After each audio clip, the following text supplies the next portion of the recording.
you're supposed to do it and had a high level of success. Well, the two of you guys played against Peyton Manning together, coached against and played against 17 times. Wow. And so much is made of the chess game. You and your staff with Peyton out there, Omahaing his head off at the line of scrimmage. Would you say he's the most formidable game plan for you? Well, I think Chris hit it really is when you play against Peyton Manning, you're playing against the quarterback and the game planner and the offensive play caller. So it's really all three wrapped up into one. So all the tendencies from other games and all the, they did this against the Bears and they did this against, Buffalo and did this. That doesn't really mean anything. He's playing you. He's under center. He's got the game plan. He's going to handle the protections. He's going to make the adjustments. And he's going to call the plays, and he's going to execute the plays. So you got to really figure out how he sees the game, because in the end, that's going to trump everything else. And it's unusual to see, a quarterback like that.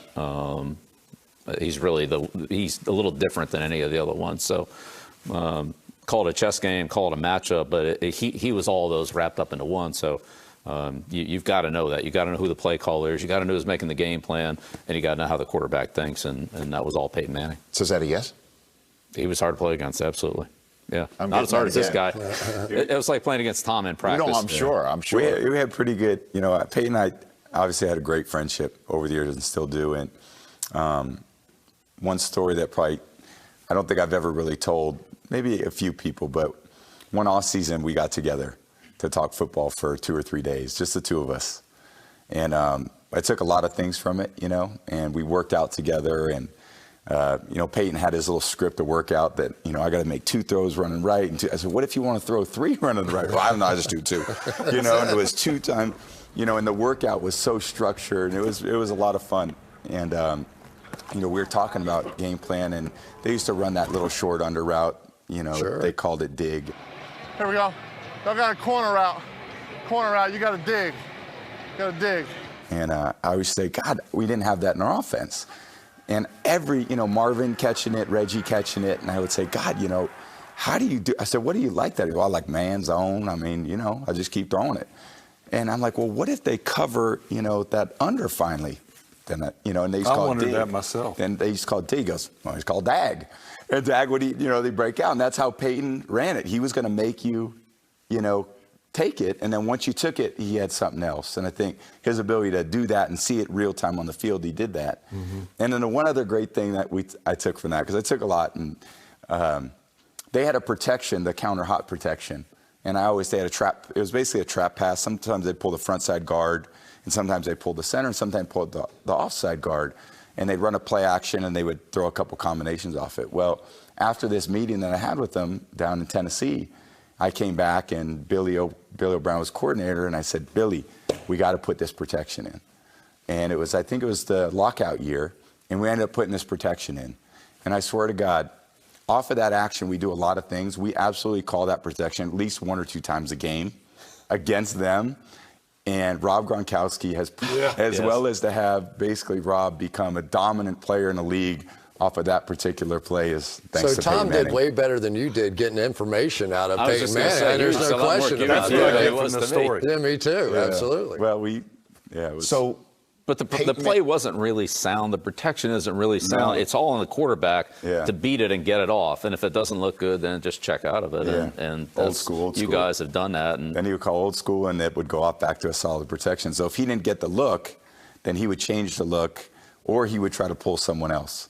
Again, I think quarterbacks learn from other quarterbacks, and all you do is study and watch them. And I try to do what Brett did. I try to do what Peyton did.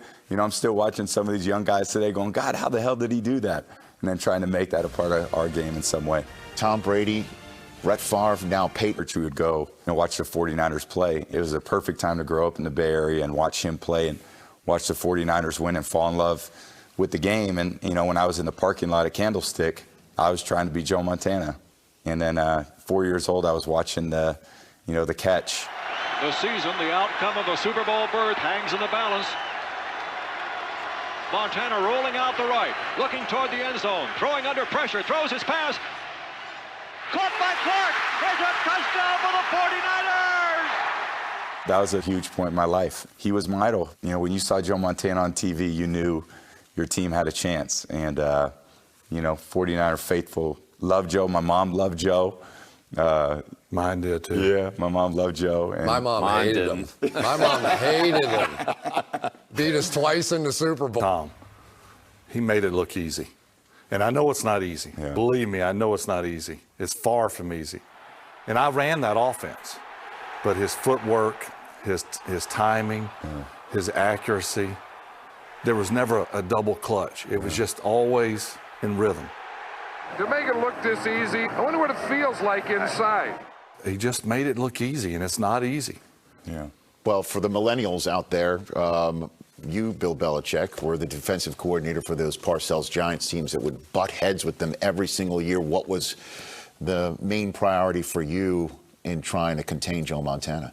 The only chance you had was to try to disrupt the timing. Just as Brett said, that offense is based on timing. When that foot hit, the ball was gone, and it was out on time. And the only chance you had was to try to hit the receivers and try to make him, hold the ball for a second and make him clutch a little bit. But he was a nightmare. I still see him hitting Jerry Rice on an 80-yard touchdown pass with a minute to go in the game in Giants Stadium that beat us. That still drives me crazy. Our team has seen that play many times. What do you mean? Well, he would bring up a lot of clips. He's always got a library of plays, and our Patriot teams have watched that play. Because it wasn't part of a 2-minute drill, and then they checked it down the next play. It was brutal. The first play, he fumbles the snap. Yeah. Okay, so now they're kind of scrambling to get back to the line of scrimmage.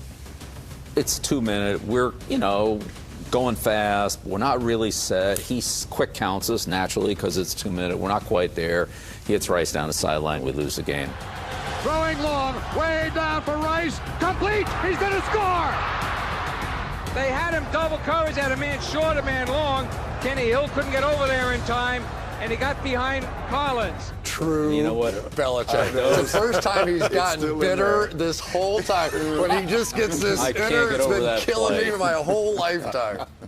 I can't get over that. And then we go out there and play Monday night and get beat 7-3 and get beat on a post pattern. You have one touchdown against them. You get beat 7-3. It's just whatever, he's one of those guys. Right, he is. Like Tom, whatever it takes that's what he does. It's just enough to get you. It might not be like his greatest game, or it's just enough. It's like Manning. What year was that where he had, oh my God, he has a bootleg run against us on 4th and 1. He keeps the ball. Bootleg by Peyton Manning, runs down the right sideline, and he goes for a first down. Great play by Manning.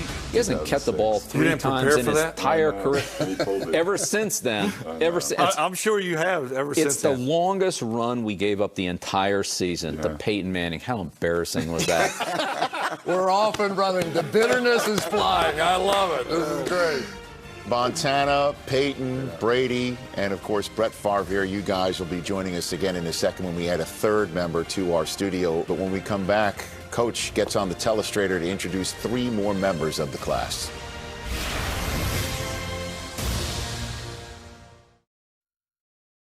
Top of the hour, it's the NFL 100 All-Time Team Reaction Show, focusing on the quarterbacks. Chris Rose, the Hall of Famer Kurt Warner, Steve Mariucci, and Joe Montana will join us for the entire 60 minutes. What did you admire most about number 16? Man, just how he played in the moment. I think that's what, when I was growing up, he had won 4 Super Bowls. I remember telling myself, I want to win 5. I want to be the first quarterback to win 5. But that's what I remembered. He was so good in the biggest moments, Coach. And he made that West Coast offense what it is today. And he and Bill Walsh, took a team from rags to riches, and he made that position look beautiful. He was really something. You mentioned the 4 Super Bowl wins. And you know what? When he walks around the streets of San Francisco today, it's the same thing. He's just as big. He can't go from here to there without 8,000 kids running up to him. And does somebody up here on this set vacation with him occasionally? In the 40s, a lot of the passes weren't made to go 2 or 3 yards in possession passes. They were home run balls like this. The footwork here with ball wasn't as classic as what we see these days, but his accuracy and ability to put the ball on the money was remarkable. Very athletic player. 1 year led the league in interceptions, punting, passing, and it was, of course, very athletic to scramble out. Look out for that wall. I mean, all the baseball stadiums, right? There were a lot of stadiums where you had to get down if you caught a touchdown pass. Yeah, there's no corner of the end zone here. It actually looks like it doesn't even exist. No, it's in the first row. They had to cut it off. You know, this is a great example right here of ball's accuracy. Putting the ball right on the money. You know, receiver catches it in full strides, able to turn up, get down the sideline, and score. That's really what makes great passers is that extra yardage. Go back, though. Watch the footwork. If Tom Brady has this footwork on this pass, you're going crazy on him. I mean, but this is the beginning of the passing game. When he drops back, show him dropping back just a little bit. I mean, literally just kind of waddling back there. There is no real plan to this thing. No, the throw mechanics, sir, that's not what you would teach. And still brilliant. Here we are in a shorter punt formation. Ball transition from being a single wing tailback at TCU to the T formation. Again, ball being a great punter. This was difficult for the defense to have to be in position to handle the punts as well. Well, Otto Graham was the first player taken by Paul Brown when he became the head coach of the Cleveland Browns. And that was a pretty good pick. Single wing tailback All-American out of Northwestern. So Otto could throw as well as run. And he was able to escape the pocket. He was tough. Otto was tough and could run, pick up first downs, make yardage in the open field. You had to tackle him. He wasn't a quarterback. This guy could, had good playing strength. Here you can see his downfield accuracy. Otto had great leadership and seemed to always play his best in the big moments. That's Dante Lavelli, one of his favorite targets there. He continued his football career as a coach and athletic director at Coast Guard Academy. He actually coached against me when I was in college at Wesleyan. Graham was a special player, and not just the statistics, but the championships that he won. He had great leadership, great ability, and this is his final game, beating the Rams for the championship. And coming off the field, Coach Brown giving him the opportunity to come off, be recognized by the fans, by the team. And the crowd loved him. Crowd goes wild. And there's one more quarterback to look at through classic film and introduce to you, and I know he's special to both of you guys. Johnny Unitas is a member of the NFL 100 all-time team from the Baltimore Colts. Johnny U went from a star of Pittsburgh Sandlots to a star with the Colts, and he led Baltimore to 2 NFL championships and 1 Super Bowl victory, a 3-time most valuable player of this great league. Coach? Johnny Unitas, Chris, I know this is one of your favorites. He's certainly one of mine. Period.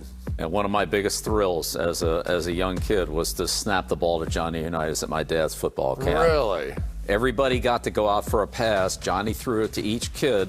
But because I played center, I got to snap it to him. That was really a thrill. This guy was special. Johnny really was a classic drop-back passer, even though he was a single-wing tailback at Louisville. He had a great knack for stepping up into the pocket, not so much to run, but just like he would do here, to step up to get away from the rush. And he could make all the throws. Played with a lot of great players. This is Jim Parker at left guard, John Mackey at tight end, of course Raymond Berry, Lenny Moore. He had an outstanding team, but here he is. This is a designed rollout play, and you think of Johnny, his high top, black shoes, crew cut, but you don't think of him as a runner, but he could run, and he was tough.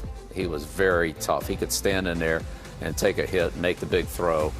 He used his weapons and his players around him very well. I really got the feeling that he, much like Peyton Manning, understood the offense and probably came back and said, we've been running this run all day. Why don't we do a little – you could almost hear it, right? Yeah, and Weeb would give him the latitude to do that because that's kind of the way Weeb was. He, quarterbacks called the plays, and, if Johnny felt good about it, he'd let him go with it.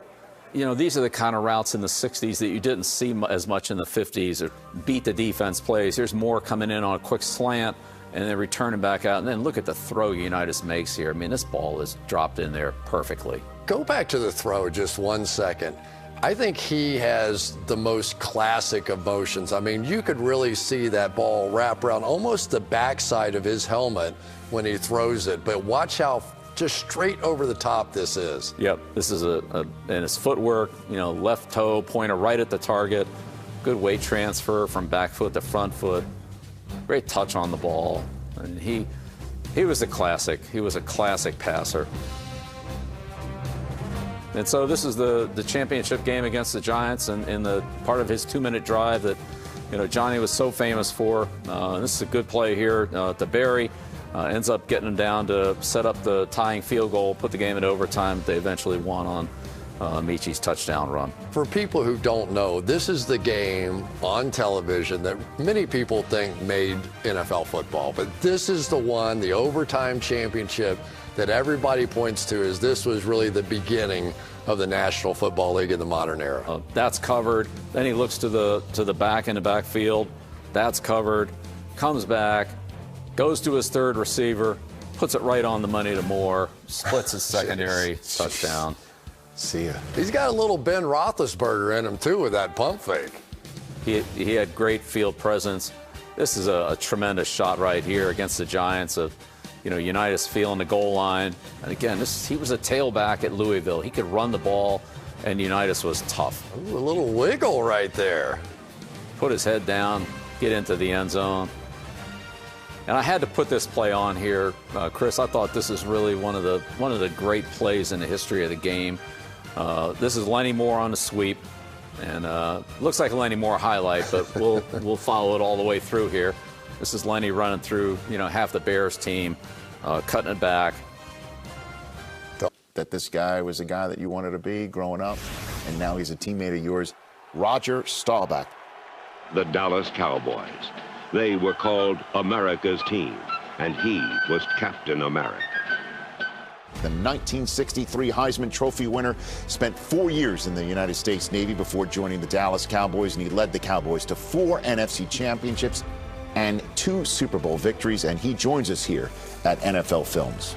Well, the Cowboys need a miracle. Roger, he's going long. Pearson makes the catch at the 5, touchdown! Would you believe it? Staubach hit Pearson on a 50-yard touchdown.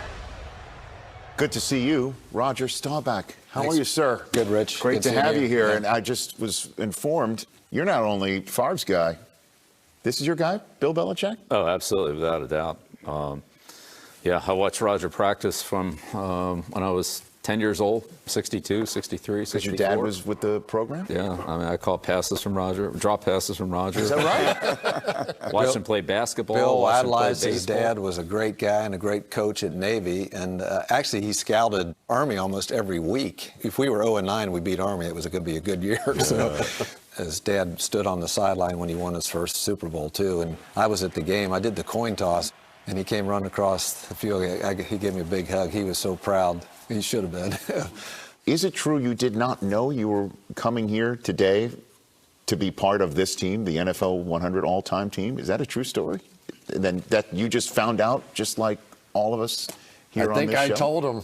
Did you really? Busted it. Is that right? No kidding. He was in there. He goes, "Now, am I on the team, or am I just like going to talk about those he's on the guys?" team. I'm like, "Yeah, you're on the team."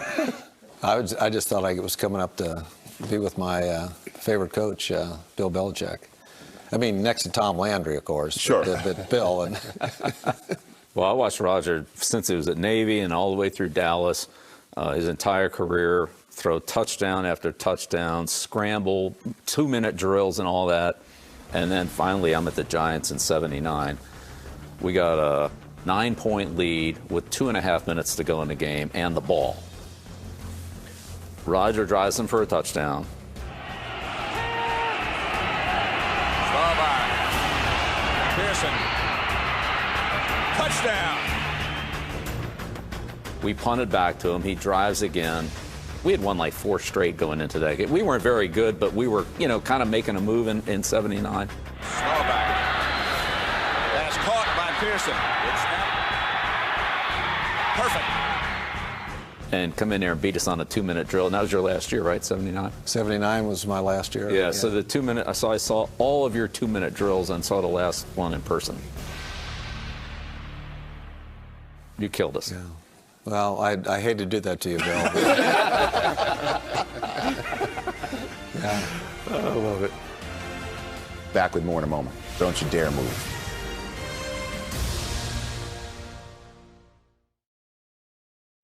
Getting you all set for the NFL 100 all-time team reaction show coming your way at the top of the hour. It's Mooch, Kurt Warner, Chris Rose with you. How good does Roger Staubach still look? Oh, It's amazing, right? He looks like he can still play. And he's one of those guys I would love to see play today because of his game back then. You saw him before the Super Bowl, right? Playing some flag stuff. Oh, yeah. No, he was doing something before the Army-Navy game. I mean, yeah, I heard he just goes out and slings it around still. But he was my guy growing up. I was in Iowa. We didn't have a pro sports team. So America's team, they were on every week. And I fell in love with who he was, not just as a player. Cowboy fan, but more so because of Roger. And there's no telling how many people would say the same thing. And I've seen Roger, I don't know how many times, but over my career and since. And it never gets old. Just because I've met him doesn't mean I don't get numb again. He's my idol. And I emulated my game after him. Did you know that, Roger? He had no choice. Every time I've seen him, I've told him that. We've been together a few times, but if we were battling it out to be the starting quarterback, we were on the same team. That guy's pretty good. Yeah, that was a different era when they didn't throw it as much. And it's because he ran it. I mean, you're talking about, people won't remember, but we were going back watching some of the tapes getting ready for the show and all that kind of stuff. Yeah. I had forgotten you had real moves, not quarterback moves. No offense. No, you're right. He had real moves running the football, and they had a clip of you in practice one time. Yeah, I remember seeing running and getting really hit in practice. I mean, it was real back in the day, wasn't it? I enjoyed running. Coach Landry was against it. In fact, my 11th year in 1979, we're still watching film, and he said, Staubach, you can't do that. You're going to learn someday on this running. After the film was over, I said, Coach, I'm going to be retiring here pretty soon. Haven't learned yet. I haven't. No, I didn't. But the big question, Roger, is how did you see him coming? Because there's so many plays. Yeah. Go back to the Michigan game. Phenomenon of the day is Roger Staubach. Just watch this game of hare and hounds. Roger the Dodger brings the crowd to its feet. You know, the Army game in '62, they're coming from the backside. You're about to get decapitated, and you pull out of there, and a guy misses you, and then, there it goes. I don't even know how you saw those guys. Yeah. This is one of the all-time great coaches of all time, and he's asking me that question. I think yes. It's pretty cool, actually. I think we all have instincts as quarterbacks. I had an instinct of running that was pretty good for a quarterback, and I had like a feel for things. But that came in handy now and then. Staubach looks like he might take off. Got away from one. Got away twice. Roger, you are something else. Quarterbacks that have success have certain type of instincts that others don't have. Well, I want to get to that since obviously we've got 3 members of the all-time NFL 100 team here from the quarterback. What do you guys think, Tom, you first, makes a great quarterback? That's a tough question because I think when you look up at the team, I think everyone had different skill sets. I mean, ultimately your job's to drive the ball down the field and score points. So there's a lot of different ways to do that, and for me, what's worked is I think it's pretty simple. When I watch a lot of the players now, I think that's actually pretty easy. You need to think, you need to throw, and you need to lead. And I think if you can run, I mean, that would help a hell of a lot. Because there's a lot of times where I think that's never been an option for me. And, you try to develop some other skill sets to enable the team to score some points. But I like to know exactly how the play is going to end. And I think when I get the ball, I realize nothing good's ever happening with it. And I need to get out of my hands as fast as I can to someone who can actually do something with it. The times where I've moved out of the pocket, it's like you're standing on, the highway and cars are flying by. I'm holy, you turn around, things are happening so fast. For me, it's hard to see because I don't know what's going to happen. And all I know is they're coming a lot faster than I am.